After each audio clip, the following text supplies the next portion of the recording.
your city. Gonna play our guitars and sing you a country song. We'll all be flying higher than a jetliner. And if you want a little bang in your yin-yang, come along. Well, we flew through. Come on along and welcome aboard to Indiana Sports Beat, coming to you from the Golf Club at Eagle Point Studios on this Tuesday. Jim Coyle with you as always. Kevin Brockway sitting in as he does. We'll be joined by the great Mike DeCourcy and Ronnie Cougar as well. So we got a packed show. You got plenty going on, Kevin. There's a lot to talk about. Not a lot going on in the Big Ten football-wise right now, but we're getting there. We've got a lot of NFL going, the Big 12, the SEC. Kind of see who's what right now in those leagues, but we don't know about the Big Ten. But yet we've got teams in the polls, and I know you had something come out about that yesterday. Ohio, Penn State, teams like that. Yeah, Jim, we wrote a story kind of exploring the why. You've got five teams. Minnesota sneaked in the top 25. Why these teams are being ranked, even though the season hasn't started yet. And Indiana got a vote. Don't forget, Indiana got a vote too. I know the Hoosiers got one vote, and that's justified based on how they finished last season. What's kind of interesting, obviously they were allowed in the preseason. And then they were taken out of poll consideration in early September when the season was postponed, and then they were put back. But there are some voters around the country that still aren't voting for him. I talked to a guy, Ryan Aber from the Oklahoman, and he said, hey, look, I just wait until they're actually on the field and they play. And, it may be a little unfair to the guy, teams that are already out there that are already showing themselves. But people, Dylan Sin, who, is on the show, I talked to him from Fort Wayne. He's like, the poll would be incomplete at this point, without, a Big Ten team in there. And then also, Matt Baker, the Tampa Bay, also like, hey, look, I voted for SEC teams. They start on September 7th, so I'll do the same at this. It's no different than a preseason poll. I mean, you don't know then. And you still don't know for the first 3 weeks because they're usually playing patty cake teams, so it doesn't really matter. So I don't see a lot of difference right now. The teams will quickly show themselves. Indiana, you want to talk about your opportunity, but it comes right off the bat when Penn State comes to town because you're going to have a top 10 opponent in Penn State in a team that they can beat. We saw that they could have beaten them last year. You're going to have now in the Big Ten no fans. And there's great impact to me, I think, Kevin, on the fan situations. We've seen upsets. I think the numbers somebody sent to me yesterday, 20 upsets out of like 30 games or 20, something like 22 upsets. The underdog won 22 out of 30. It was crazy. And that includes road wins. Watching some games on Saturday night, how about Mike Leach crashing down to earth? That's been his MO everywhere that he's been. Oh, yeah, you said that. Texas Tech and Washington, they would get these big signature wins, and you would think, all right, they're onto something. And then you're on your home field, and granted, you don't have fans there, but, losing to a team in Arkansas that's lost 20 SEC games in a row. Come on. I mean, give me a break. You went down to Death Valley, you beat LSU. You had this great air raid showing in your debut, and you lay an egg the second week. I mean, that to me is, horrendous. So one of the worst teams, if not the worst teams in their league, the SEC. Arkansas is terrible, aren't they? Yeah, and they're rebuilding. And listen, they got, the former Florida quarterback Felipe Franks, a transfer. He played reasonably well in that game, so he's given them a little bit of a jolt. But still, I mean, it's the Arkansas team that's, like you said, they've lost 20 in a row in the SEC. You're back. You're on your home field. You're coming up that huge win against LSU. You think you've arrived and you lay an egg. And I mean, that to me is like an example of a coach that doesn't handle success well. You have that big win, but you got to build off it. And for whatever reason, they probably got complacent that week in practice, or they weren't as sharp, and it showed on the field.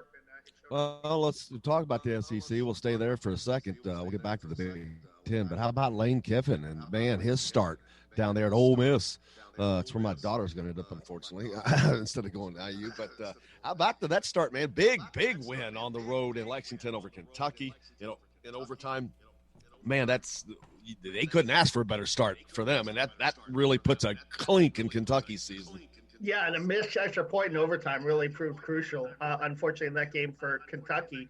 But yeah, very, obviously Lane Kiffin, a really good offensive mind. He's put up, 35 and 42 in his first two games of the season. So they're going to be moving the football really well. Here's another interesting aside. Something else I tweeted over the weekend. Tennessee 2-0. I brought that up, man. I've talked about that and how they have, to me, they've used that Gator Bowl win as a propellant into this season. Do you agree with that? I agree with that, and I think this bodes well for Indiana too. The fact that Indiana last year went toe to toe with that team, should have probably won that game, as we know. The onside kick, was and the missed extra point by Logan Justice really was the difference in that game. A couple of special teams miscues. So I think that tells me that, hey, look, this Indiana team with a lot coming back from that team last year. Tom Allen hasn't going in the right direction, and they certainly have the talent to go toe to toe with. If you can go toe to toe with a team that's off to a good start in the SEC, I think that bodes pretty well from a talent perspective for your team going into the Big Ten. I agree. I also wonder if the fact that they won that game really they used that. And with the loss effect, we'll see, of course, or are they able to forget that? But I know that when Coach Allen was on with us on me here last week, and he's very bullish on this season. He really that's one of the things he said is that's why I really wanted to play this season. He knows what he has as far as talent, and he's got as much talent as anybody in the Big Ten, save, of course, Ohio State, Wisconsin maybe. But as far as at the key positions, man, they're as good as they can be right now. And this is an opportunity. And the one thing to me is when he was on, I said it to him, is not only it's time for them to get that signature win. It's time for them to beat a Penn State, a Michigan. They've got to do it because I've seen too many other teams that are able to rise up through the years and just pull one out. And, man, it hasn't happened here. And it's so mind-boggling because there's been so many times where it's been so unbelievably close. But I think that it's definitely going to happen this year. It may happen more than once. There is no reason this team could not, I'm not saying they will, but could not beat Penn State and Michigan in the same year. Now, that would be nuts. They're not going to get Ohio State. Ohio State's in a different league. But I think everybody else, and minus I haven't seen Wisconsin yet, I think everybody else is there's an opportunity there. Well, I don't know if you saw the news also out of Wisconsin, Jack Cohn, foot injury, starting quarterback, and then you've already lost Jonathan Taylor, Krushank, the good receiver, special teams guy transferred to Rutgers. So, I mean, Wisconsin, you almost wish that it was like the original schedule that you got them early in the season. Exactly, because this could be bad. Now, if they end up taking some clinkers and losing, and Indiana has a pretty good season, they could theoretically end up playing Wisconsin the second time in the crossover game, and that would really suck. But I do think that, if you had got him early with Cohn out, who knows if he'll be back by December or not, by the first week of December. But I agree. It's interesting. What Tom Allen did last year is he won the games he was supposed to win. You could kind of say last year that Nebraska was a signature win in the sense that, that was a tough atmosphere. It's a traditional program, but it wasn't that ranked team. And then, Tennessee on the ropes, that could have been a really huge win. But I think you start by beating the teams that you're supposed to beat, and that's what Tom Allen is doing right now.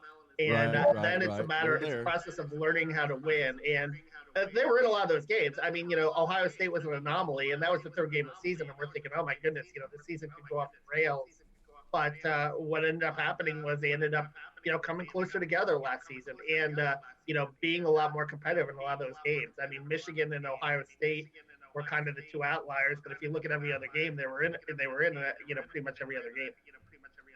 Yeah, the fact that they lost that bowl game, I don't think it's going to have a hangover effect. I don't think it's going to be a carryover. I think it will be positive that they're going to be able to take the positive from it. And I think the coaching staff can tell the players to look at Tennessee. They can use Tennessee as a barometer and say, look, you guys were better than they were. You should have beat them. But yet look what they're starting off at in the SEC. So, and no better place to start in the first game of the year, and you have to do that with Penn State. I mean, it's a tough ask, but you know what, man? If you could rise up and climb that mountain, there's no telling what could happen for the rest of the season for Indiana. Well, Micah Parsons has not opted back in yet. We don't know for sure, but I thought he was staying out. If he doesn't, that's. I think there's still some questions there, but. if he It's a doesn't linebacker come for Penn State. yeah, if he doesn't come back, that's going to be a big blow to Penn State's defense. They still do have Shaka Tony, who's a really good pass rusher. So it's going to be interesting. Freiermuth is a tough cover, as we know, at the tight end spot. Sean Clifford is back with another year of experience. They've got their running backs back, Journey Brown. So they've got some talent on the offensive side of the ball, but they could be a little vulnerable defensively without Parsons. Well, we'll see. That Penn State is going to be the first game of the year. Dustin jumped on by mistake, but that's because you were sent the link by mistake, Dustin. But since you're here, how you doing, buddy? How's your day going? Not bad. I was wondering why that was, so I figured I might as well stop in and say hi. Well, you might as well. How's it going? Well, we were just talking about the first game of the year for Indiana's Penn State. Great opportunity. Talking about Michael, you're back in your neck of the woods. That's where Kevin. That's where Dustin's. That's his neck of the woods there. Kevin Brockway's on with us, by the way. It's not my neck of the woods. It was my 4 year college. But yeah, I didn't hear you. I think we're having a little echo there, but we got to hit a break. Sorry about that. Don't mix up. But Dustin will be with us tomorrow, fortunately, and we'll look forward to that. But hope you're having a great day, and we'll be back with more. You're listening to Indiana Sports Beat coming to you from the Golf Club at Eagle Point Studios. Back right after this. Hello, everybody. Jim Coyle from Indiana Sports Beat. When I'm not covering the Hoosiers, you can find me at Bubba's 33 in Clarksville, located on the northeast corner of I-65 at Veterans Parkway. Bubba's 33 has hand-tossed pizzas, bold burgers, and ice-cold beer from a select list of local craft brewers. An incredible food selection, all made fresh daily. Whether you're meeting the team for that post-win meal in the family dining area or meeting friends for happy hour to watch the game on one of Bubba's 50 TVs. Bubba's 33 in Clarksville. Pizza, burgers, beer. We all want a winning smile for those championship photos, and that's exactly what you will get at Reynolds Family Dentistry in Sellersburg. Reynolds Family Dentistry has been serving the dental needs of Hoosier families for over 30 years. Let Doctors Roger and Jay Reynolds take care of your family. Just off of I-65 at 809 South Indiana Avenue in Sellersburg. Call 812-246-3368. That's Reynolds Family Dentistry, 812-246-3368. Hey, this is Jim Coyle with Indiana Sports Beat Radio. We're now a part of the Rivals Network. TheHoosier.com is where you'll find complete coverage of the Indiana Hoosiers, as well as coverage of the Big Ten. Simply go to TheHoosier.com and sign up. It's free. You can also catch Indiana Sports Beat Radio there each day at your convenience, or you can find it any place you podcast or on this station each weekday. If we're not on the station where you live, we should be. Ask for Indiana Sports Beat Radio. Now that warm weather has arrived, it's time to hit the links, and there's no better place than the Golf Club at Eagle Point in Bloomington. Voted best golf course by the readers of the Bloomington Herald-Times, the Golf Club at Eagle Point is under new ownership, has new fairways and bunkers, and it's open to the public. When the round's over, there's cold beer and a full menu at the Eagle Point Pub and Bistro. Call 812-824-1100 to make a tee time. That's 812-824-1100.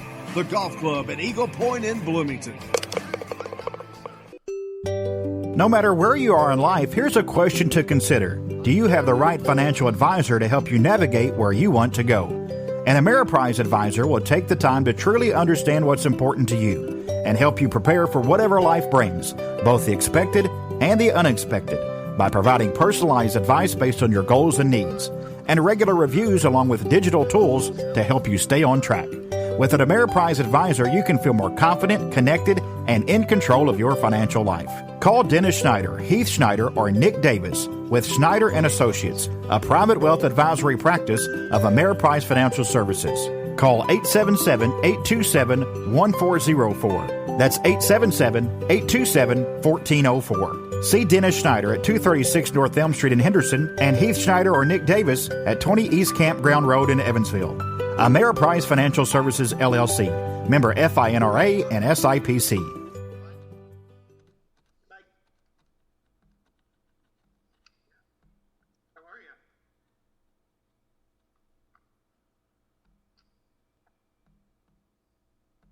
I wonder why yesterday you told me about the blue, blue sky, and all that I can see is just a yellow lemon tree. Go ahead and go. I think we're back to Indiana Sports Beat, coming to you from the Golf Club Eagle Point Studios. Mike DeCourcy joining us now from the Sporting News, Fox and BTN. Man, you're busy. You can't take on any more roles. I'm grateful that you could be here with us. Well, I make time for you, Jim. There's no question about that. Well, we appreciate it greatly, beyond belief. But how's your weekend going? How was your weekend? Did you get to relax, do anything? Yeah, I think I relaxed pretty well. I watched some football. It was not a good weekend because the Steelers were COVIDed out, and then all the other AFC North teams won. So it wasn't the best of Sundays, but it was very relaxing and very peaceful, and the weather was good, and so everything was terrific. Well, we got that, and it's kind of rare because I'll be honest with you, I've been able to do some things that I normally would not be able to do during this time, so I'm a little grateful in that regard. It's kind of weird to be able to do that, but I'm also looking forward to Big Ten football returning, and we've been watching college football, and man, the upsets have been. I don't know if it's the fans, the fan situation or what, but there's been a lot of underdog wins, Mike. Like 22 out of 30 games. Someone sent me on a stat. Kind of mind-boggling. I think that does make a difference. I think not having against 100,000 fans or 80,000 fans, depending on the particular venue, does make a significant difference in the way the games go. I think that's had a big impact on things, and I think it's been really kind of interesting to see how teams have performed, because it does sort of take away that outside pressure that the players have to perform against. I mean, I watched a Pitt team that was playing at home jump offside 3 times in the first half. When ordinarily it would be the opposing team that would be playing somewhat, maybe not so much at Pitt. They don't draw a lot of 68,000 crowds, but you get the point. I mean, they're playing in an absolutely empty stadium, and they're struggling with the snap count, maybe because they can hear too well. That's weird.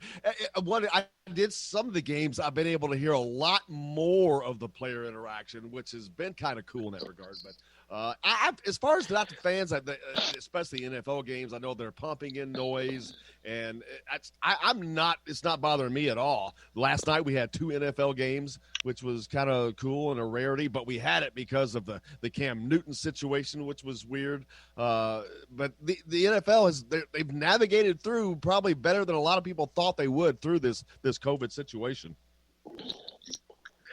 I really never had any doubt that they were going to get through this. And I don't understand. Something that bothers me about the public, and to a lesser extent the media, when these circumstances occur, we don't learn from what occurred before.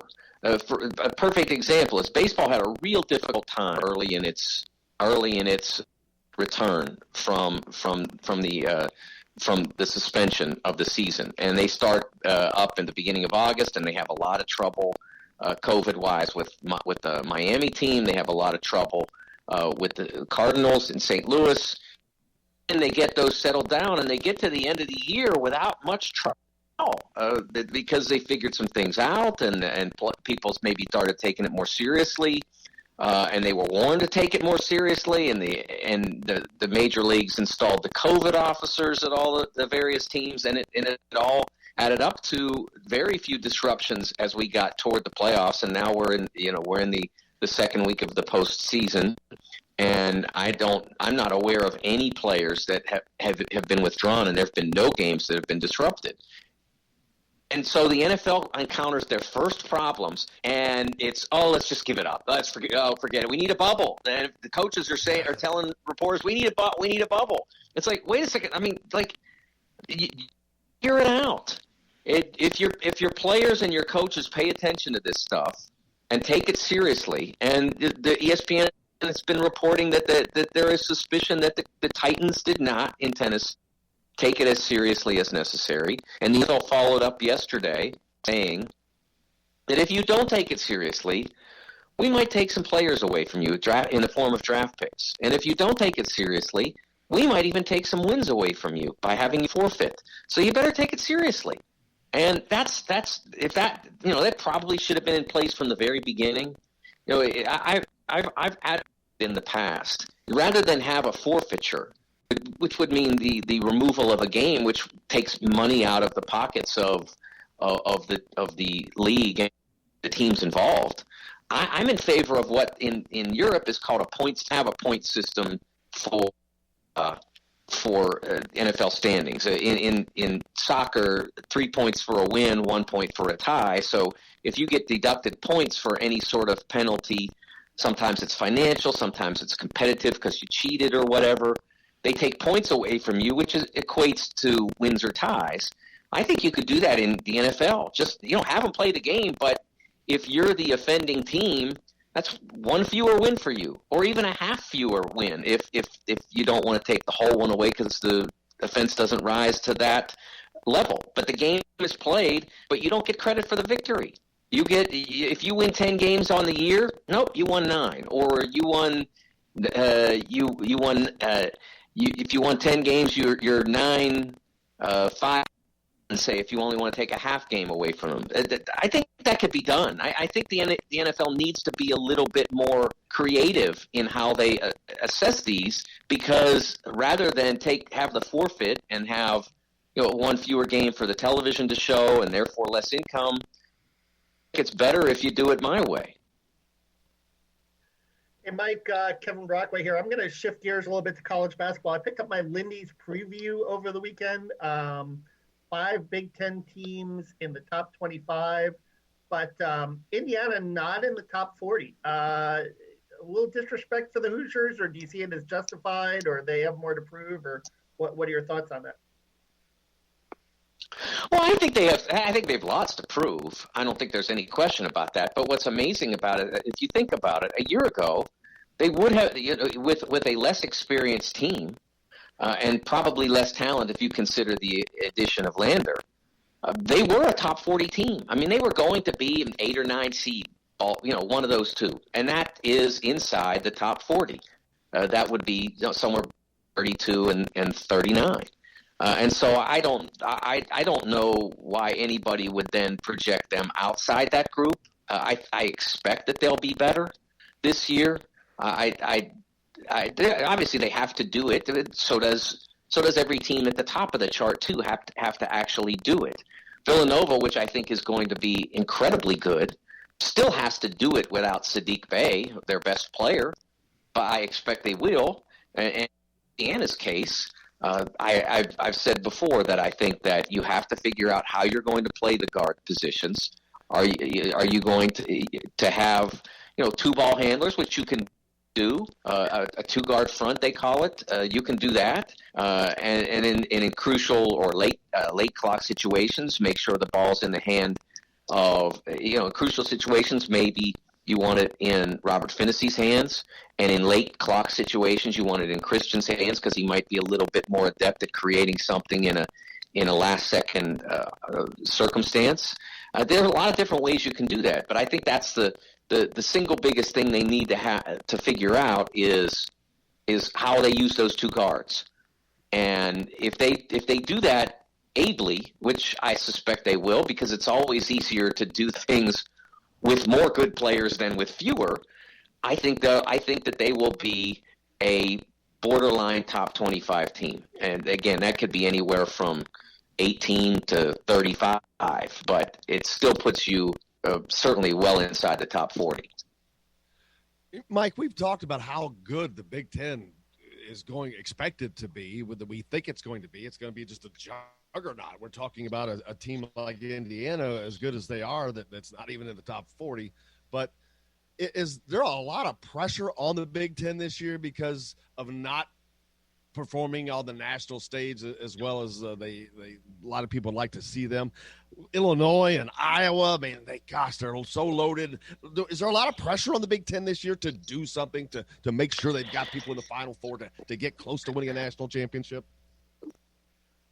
Jim, I don't think that they have not performed on the national level. I think they is win the national championship. And so will there be an added degree of pressure on that team? If I don't pick a team, Iowa, Illinois, Michigan State, Indiana, whoever, if they happen to get all the way there, would there be an added level of pressure on them to win it because the Big Ten hasn't won one since 2000? I honestly don't think so. And the reason I don't think so is because once you get that close, I mean, you're like not worried about who didn't win whatever. I mean, you got a shot. I mean, if you're in the Final Four or you're in the national championship game, you want to win it for you. I mean, Michigan didn't 2013 because, no one else had won it 13 years prior. They lost because, one, a bad call, and two, because Chase Bohannon was an absolute bear offensive boards down the stretch. When you had Michigan State make the Final Four the last time we had a Final Four in 2019, they lost because they were defended really, really well and struggled to create offense in the face of that. But I don't think that not having won a championship since 2000 when the Spartans did it is a real burden to the league. It's something we talk about and we're aware of, but we've seen lots of teams get really close. Wisconsin in 2015. We saw Michigan State get to the Final Four and make the championship game in 2009. They didn't lose because of a drought. They lost because Carolina in 2009 was ridiculous. So I think that I think the Big Ten is going to have a great year. I think what's going to be interesting is how do we gauge the great year? How much out of conference competition are they going to get the opportunity to play against? That's a big key, and assuming not be a lot of it, that you have to really grab those situations that you do have, whether it's a multi-team tournament or a one-off game between two teams like the Champions Classic with Michigan State. Those games are heightened now more than ever because instead of having, let's say, 27 games in a multi-team tournament, you're now at 24 games in a multi-team tournament. Some teams are playing 25 games, have already committed. They're not playing a multi-team tournament. They're just going to play 25 games. So the 4, 5, 6, 8, whatever number of games, and for the Big Ten, it'll be no more than 7 out-of-conference games that each team plays. The importance of those grows exponentially. Absolutely. Last thing I just want to mention, just to get a response, Cincinnati Reds. Oh man, thanks for. See, now you asked me how the weekend was. You didn't ask me how last week went. I'm a Reds fan, man. I grew up a Reds fan. I'm with you. Trust me. That was hard to. It really was. I mean literally hard to watch. It really made me question about the direction baseball has taken in the last 8 to 10 years. I don't know exactly what the time frame would be, but this nonsense about how whether or not you strike out doesn't matter. I mean, and if there is ever a baseball game that illustrates that being able to make contact. When I covered baseball, and I covered 1 year of Major League Baseball, 1982. I was not the world's best baseball writer. I openly confess that. But I got to know some of the Pirates that I followed that year for I was at 130 of their 162 games. I didn't do the West Coast trips. So I got to know them pretty well. And Bell Madlock used to tell me that the easiest thing to do in baseball is to get a sacrifice fly. And for him, it was because he knew how to hit the ball. He knew how to make contact. He didn't strike out. But when striking out is as casual an exercise as it is now in baseball, you have disasters like the Game 1 of the Braves-Reds series, where the Reds strand 13 runners, I think it was, get 11 hits and don't score. The first postseason team ever to do that. First postseason team ever to go through as many innings as they did scoreless as the Reds did. That's just not. There's just no way that can't be repaired. That baseball players can't be trained better than that. You can't tell me that's better for the game. And I actually have done some research on this since, and statistically, it's not better for the game. It's just that there's this groupthink. If you step outside the groupthink that says this is the way to play, then everybody assails you as a Luddite. You're a Stone Ager.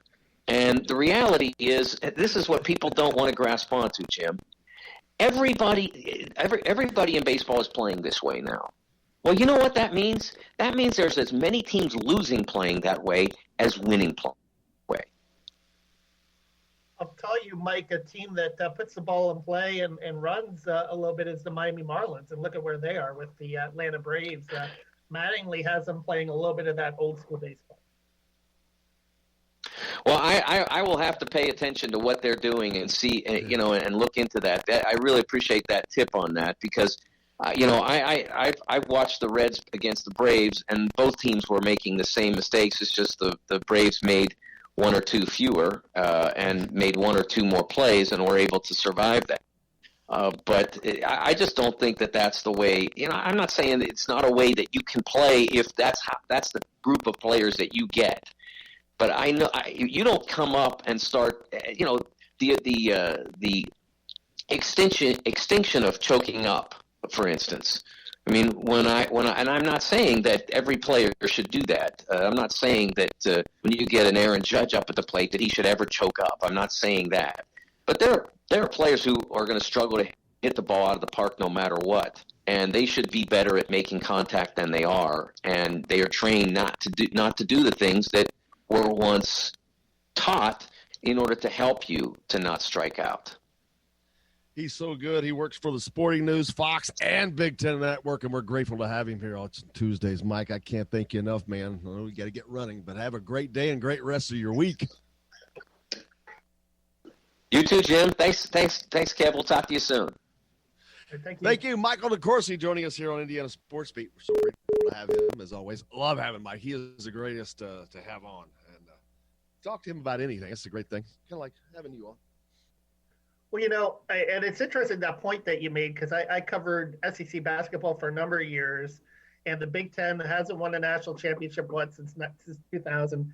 But, they have been knocking on the door so many years. And I know. It's not that they're not good enough. It's just – and they're first of all, it takes luck to win any championship in any sport at any level. You got to have the right things fall in place. But there's a lot to making your own luck sometimes. And the Big Ten has just not had a lot of great they haven't had a lot of different great programs come up and rise up. You had Michigan State that was up there for so long. You had Wisconsin. I'm talking about during this run because before that was different. You had Bob Knight in Indiana, and they were the player on the national stage because you could expect them to be there year in, year out and fighting for that. Not the case anymore. Well, you could make the argument that Izzo is this Big Ten's generation's Bob Knight in terms he was of, without the success, without the level of success. Without the banners, they only have one. Obviously Indiana had three, but it's tremendously hard to win the national championship. Look, I was fortunate enough Florida; they won the back-to-back years, but they had a tremendous collect. They had 3 lottery picks across the front line: Corey Brewer, Joakim Noah, Al Horford, who were played in the league for 10+ years. That's the kind of talent that you need to win it all. Yeah, I don't know that we'll see another back-to-back champion. I think that the game has changed so much, and the players change so frequently. The pieces change so frequently. Like, look at Kentucky and Calipari. Yeah, I mean, number one recruiting classes did he have? I mean, over the course of a decade, my God, he had like 8, but he could only win 1 national championship out of all that talent. I'll tell you what, Carolina came close, though, because remember they lost on that last-second shot to Villanova the next year they got there and they won. I think it'll take a program like that to do it in terms of, maybe guys that build more veteran teams. And Villanova, 2016 and 2018. I think it can be done, but it's going to take a special group, and I think it's going to take a veteran group. You're not going to do it with a one-and-done program like Kentucky, I don't think. I agree. Hey, we got Chronic Hoosier coming up. Join us. The sensible musings of Chronic Hoosier, as I like to call it. But that and a lot more. Stay tuned. You're listening to Indiana Sports Beat coming to you from the Golf Club at Eagle Point Studios. Back with more after this. Hello, everybody. Jim Coyle from Indiana Sports Beat. When I'm not covering the Hoosiers, you can find me at Bubba's 33 in Clarksville, located on the northeast corner of I-65 at Veterans Parkway. Bubba's 33 has hand-tossed pizzas, bold burgers, and ice-cold beer from a select list of local craft brewers. An incredible food selection, all made fresh daily. Whether you're meeting the team for that post-win meal in the family dining area or meeting friends for happy hour to watch the game on one of Bubba's 50 TVs. Bubba's 33 in Clarksville. Pizza, burgers, beer. We all want a winning smile for those championship photos, and that's exactly what you will get at Reynolds Family Dentistry in NCAA is to Sellersburg. vote. Reynolds Family The Dentistry NCAA has Division been I serving Council the is dental expected needs to of- vote next week on a proposal that would allow college athletes in all sports to transfer one time with immediate eligibility.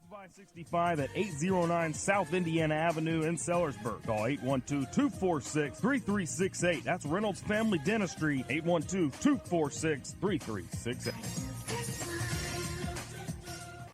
Hey, this is Jim Coyle with Indiana Sports Beat Radio. We're now a part of the Rivals Network. TheHoosier.com is where you'll find complete coverage of the Indiana Hoosiers, as well as coverage of the Big Ten. Simply go to TheHoosier.com and sign up. It's free. You can also catch Indiana Sports Beat Radio there each day at your convenience, or you can find it any place you podcast or on this station each weekday. If we're not on the station where you live, we should be. Ask for Indiana Sports Beat Radio. Now that warm weather has arrived, it's time to hit the links, and there's no better place than the golf club at Eagle Point in Bloomington. Voted best golf course by the readers of the Bloomington Herald-Times, the golf club at Eagle Point is under new ownership, has new fairways and bunkers, and it's open to the public. When the round's over, there's cold beer and a full menu at the Eagle Point Pub and Bistro. Call 812-824-1100 to make a tee time. That's 812-824-1100. The golf club at Eagle Point in Bloomington. No matter where you are in life, here's a question to consider. Do you have the right financial advisor to help you navigate where you want to go? An Ameriprise advisor will take the time to truly understand what's important to you and help you prepare for whatever life brings, both the expected and the unexpected, by providing personalized advice based on your goals and needs, and regular reviews along with digital tools to help you stay on track. With an Ameriprise advisor, you can feel more confident, connected, and in control of your financial life. Call Dennis Schneider, Heath Schneider, or Nick Davis with Schneider & Associates, a private wealth advisory practice of Ameriprise Financial Services. Call 877-827-1404. That's 877-827-1404. See Dennis Schneider at 236 North Elm Street in Henderson and Heath Schneider or Nick Davis at 20 East Campground Road in Evansville. Ameriprise Financial Services, LLC. Member FINRA and SIPC. Today's guest is brought to you by Reynolds Family Dentistry of Sellersburg. You need $1 million smile for those championship photos, and that's exactly what you'll get with Reynolds Family Dentistry.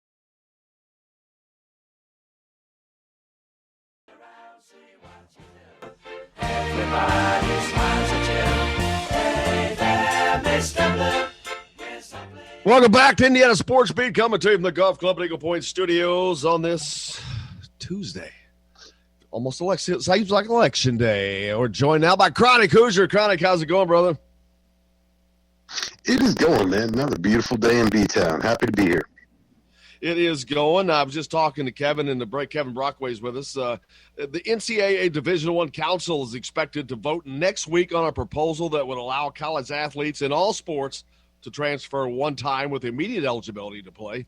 I think it's probably a rule that is past coming in. But the one thing that I think would be weird about that, though, is if you can transfer within the conference, because it would be really weird to see a kid play for, well, whether it's Purdue and then switch over to Indiana or vice versa in seasons. That would be kind of weird. You know, there is so much being upended this season. It's almost hard to keep your bearings just how radically different college sports as we know it could very well end up looking here just by the time this calendar year is done, with all the rules changes at play pretty much in all sports. You know, eligibility's gone out the window this year as far as, you know, the student athletes burning it for the most part for most sports, and now opening up basically in a one-time unlimited open transfer window. If ever we have seen it, this is probably the closest in our lifetime to basically full chaos season, as everything that we've relied upon as far as understanding how the game is played, how it works, it's just completely thrown out the window here in 2020. Yeah, it's just sports in general. It's just the hodgepodge of how everything's going to work out. But it's kind of been cool to watch college football. I've talked about that with Kevin. There's been so many upsets. Mike DeCourcy was just on. We talked about it. I think that the no fans is playing a big part of that. I think that's going to make Big Ten football even that much more exciting because you got 0 fans there. So that's minus some family members and whatnot. But it's going to be. And I think that's going to aid Indiana. I think that this not only is this the year that they finally get that win that they have not gotten, they may get 2 of them. You know, the more I've chewed on it, the more I tend to think that. Again, everything that we've known, we've relied on in forming our opinions is basically upside down. And what seems to be the craziest of all this season is, despite the fact that there are no fans for the most part in attendance in most of the stadiums across the country, it still feels like a lot of teams are kind of getting caught up in the noise. And what I mean by that is, with everything being so radically different this season and how prepared when they get to start preparing and everything else, the premium on practice, the premium on focus, and having your guys locked in on the same page and prepared to go out and execute, it's not of paramount importance every season, but this year, for whatever reason, it seems to be the littlest of little things that are really turning college football upside down on its head this year. So hopefully, for once, Indiana is able to take advantage of some weird breaks, and it plays out in their favor because, when you look at the road games that they've got to play, I absolutely believe, taking a trip to the Shoe is going to be markedly better as far as our chances with nobody in there for the most part than having 100+ fans making the environment practically deafening. Absolutely. As I'm looking over an article by our friend John Blau, he wrote, is talking about the Open Doors partnership that's set to help athletes cash in on their name, image, likeness, and whatnot. I don't know if you saw that or not, but they're trying to help these guys, which I hope that they do. I hope they're able to manage this. That's my biggest fear about the name, image, likeness, is just that they've shown a complete inability to not be able to control it when it's not even there. So my fear is, how in the hell are they going to control it when it is there? I look at it, in a lot of ways it's kind of akin to drug policy, to be totally honest with you. I mean, prohibition only forces things underground. It's the booster culture that's just so prevalent and so unseemly in so many aspects of college, at least revenue-generating college sports. That certainly has the potential to become a little bit Wild West-like, but I think, by bringing it out in the open, by regulating it, by giving the athletes guidance on how best to navigate it, we're going to start taking payments and putting them on taxable income now. It's something that college athletics has never seen before. And we would all be extraordinarily naive to believe that there wasn't payments among college athletes from various sources. I generally believe in open markets. Moderate regulation, I think, is probably a good thing in this instance. And, as recently was discussing with John, this is one of those things where IU once again has the opportunity to really position themselves in the forefront as the game is changing, if you will, to position our athletes to be in the best position for success. And, a huge part of that is understanding what your valuation is, because everything that we deal with, we can put a dollar figure on it. And helping these guys understand where those figures lie, helping them understand, how to get in contact with people that would be willing to pay for their services. And then, even the bigger life skills, helping them understand how to manage, some of that revenue streams and how to position themselves, not just for short-term, but for long-term success. I think it absolutely stands to be a huge boon, not just to the athletes, but also to the university that can prove that they can at an exemplary level. Absolutely. Gronk, I can't thank you enough for joining us here. Looking forward to next week when you're on. We're going to be talking about previewing Penn State. We'll be talking about football, actual football, man. There's actual football coming, man. I can't wait to wake up on a Saturday and actually have one of my own games to look forward to. Because don't get me wrong, as great as it college football on, you still feel like that, like there's a dance going on somewhere and you got left at home staring at your outfit and your pretty shoes that you've picked out. So I'll be happy to put those on and actually have something to get really, really excited about on Saturday once again.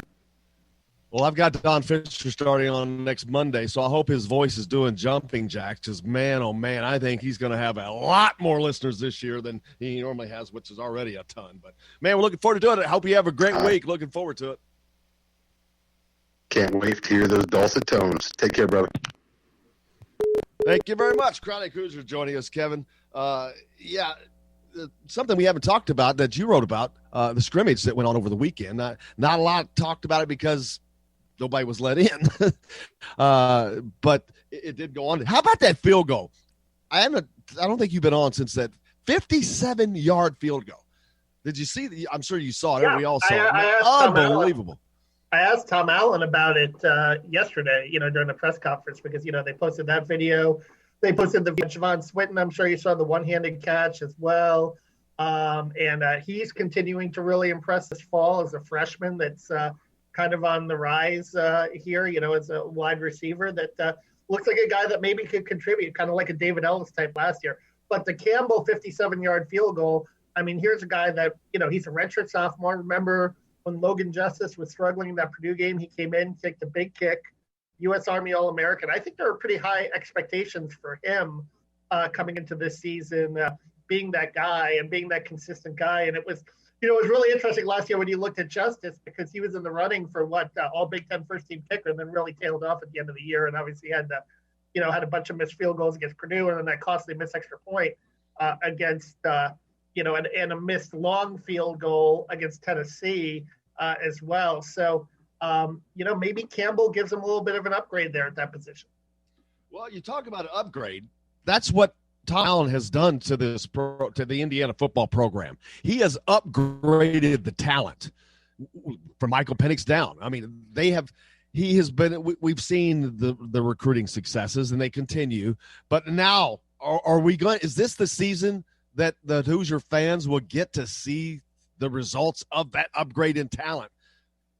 I think I keep saying it over and over. It's more than time. It is time. And the talent is there. You've got this kicker is a perfect example. That's an upgrade in talent, obviously. But that's a weapon. I mean, that is a weapon right there. You talk about games coming down to the end, or you saw the Colts beat the Bears simply on field goals. I mean, that was you've got to have a kicker.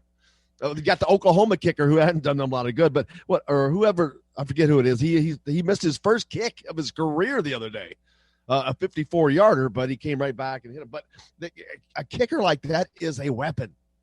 Well, and talking to Tom Allen also, in September as well, I think that he feels pretty good, obviously, about the talent, skill positions, the specialists. Hayden Whitehead coming back.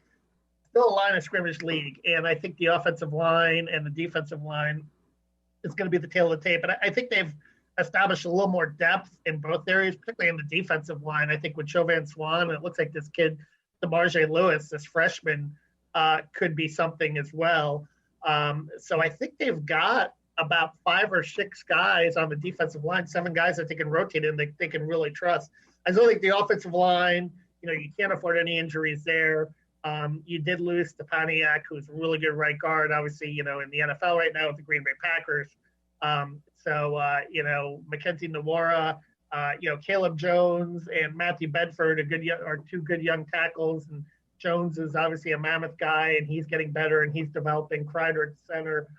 Left guard, that'll be interesting, too, to see if it's going to be Dylan Powell or Mike Kadick, the redshirt freshman, who is, a scout team guy. Scout team player of the week for 2 weeks in a row, and they're very high on. So they can't really afford any injuries on the offensive line, though. I think that's kind of one of those key areas, and you've got to be a good line of scrimmage team ultimately to, be able to have success against the big boys, the Michigans, the Penn States, the Ohio States. All right, switching back to college basketball, you brought this up with Mike DeCourcy, and I want to talk about this a little bit more. How in the hell is Indiana not in Lindy's top 40? I mean, they have not been in the top 25 for several years, of course, but the top 40, when we saw, like Mike said, they were obviously a top 40 team last year. Well, this team's better probably. So how in the world are they not in the top 40? That's a lot of disrespect. Who's voting on those? Is this a coach's vote or is this a media poll? No, well, it's a magazine, so it's the magazine. So they're doing it themselves, completely themselves. Yeah, it's a preview magazine, like many around the country that they have. But I mean, IU finished 34 in Ken Palm last year. I looked that up because I did the Blue Ribbon preview, and that's going to be coming out. That book is going to be coming out next month. I think that are they a borderline top 25 team? I think so. Based on Lander coming in. But again, it's going to be a tail of the tape. I think and with Jackson Davis coming back, obviously, you lose Justin Smith, but I think that allows you to play a little smaller, a little perimeter oriented, which, might benefit them from the long run. But, you still got to go out and prove it. I mean, they still were tied for 10th in the Big Ten. That was a tough Big Ten, but, and it's going to be tougher this year. And it'll be much tougher this year. Yeah, they're going to have to show progress. I think this is a big year for Archie and his team in terms of, getting a little closer up that Big Ten standings and maybe, cracking the top 25 for a few weeks and being in a little bit easier position to make the tournament at the end of the year than they were. Obviously, I think they probably would have made it regardless of the outcome of the Penn State game in the Big Ten tournament. But who knows? Maybe if they lose that game, maybe they don't. And then you're looking at another NIT. So I still think that there's a little bit out there for them to prove in terms of them growing and developing. But I think obviously with Jackson Davis coming back, the front line, Durham and Finney having one more year of experience, and some of the talent in Leal and Lander. I think you've got some pieces there where you can make a move up the standings in the Big Ten. What happens if Tom Allen and Indiana football have a successful year? They get that just one signature win. You're not going to have a ton of record wins this year because of the schedule. But let's say they have that successful season that we're hoping for. And Indiana basketball has that same old mediocre season that they've had, which this being such a basketball school, how much more pressure does that put on Archie Miller in a basketball when football rising above? Because that's never, ever, ever, ever, ever happened in Indiana. Yeah. No, it'll be interesting, the dynamic of it. But I think that what happens is, I saw this with basketball and football in Florida in the early 2010s when they were struggling with Muschamp and McElwain, and Billy Donovan was getting to Elite Eights and he got to the Final Four in 2014, and suddenly it became a basketball school, right? So it can happen for sure. But I think the thing with Archie is you've got Scott Dolson now as a new athletic director. He's kind of an extension of Fred.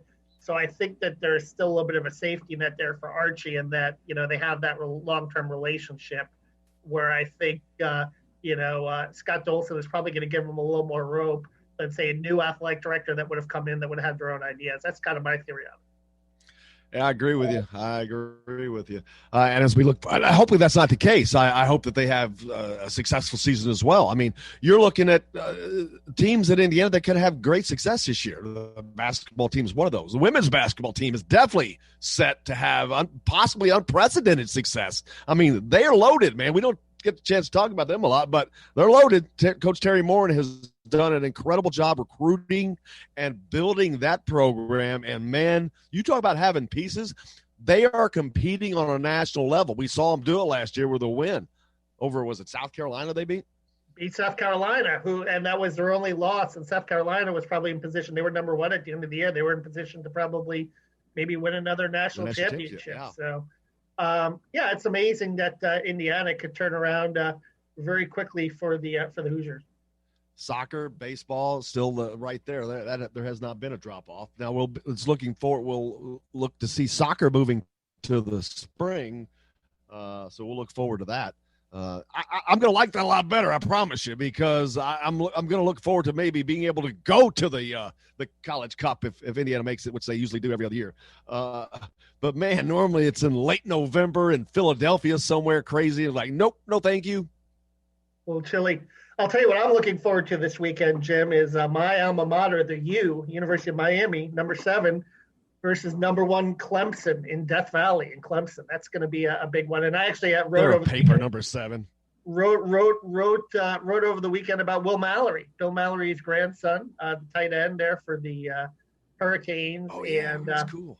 Following his grandfather's legacy. You know, I talked to his dad, Mike, who's a special teams coach with the Jaguars, and Mike actually played linebacker at Michigan, and Will Mallory thought he was going to end up going to Michigan, but he played his high school ball in Jacksonville, and there was something appealing about, you know, playing for the Hurricanes and playing closer to home that he decided to go down there. And he and Brevin Jordan are 2 pretty good tight ends there, pretty good combo there for Miami, which like Indiana in basketball, Miami football is trying to come back. It's been a slow process over the last 15 to 20 years, but maybe this is the year they get that big signature win over Dabo and those guys up there in Clemson land.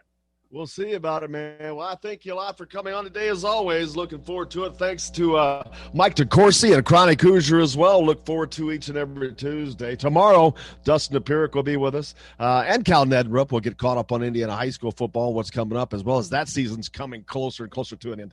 But thanks a lot, Kevin. Go out and have a great day. I hope everybody wears their mask and does something nice for somebody. Say something nice. But until tomorrow, I'm Jim Coyle. I will see you on the radio.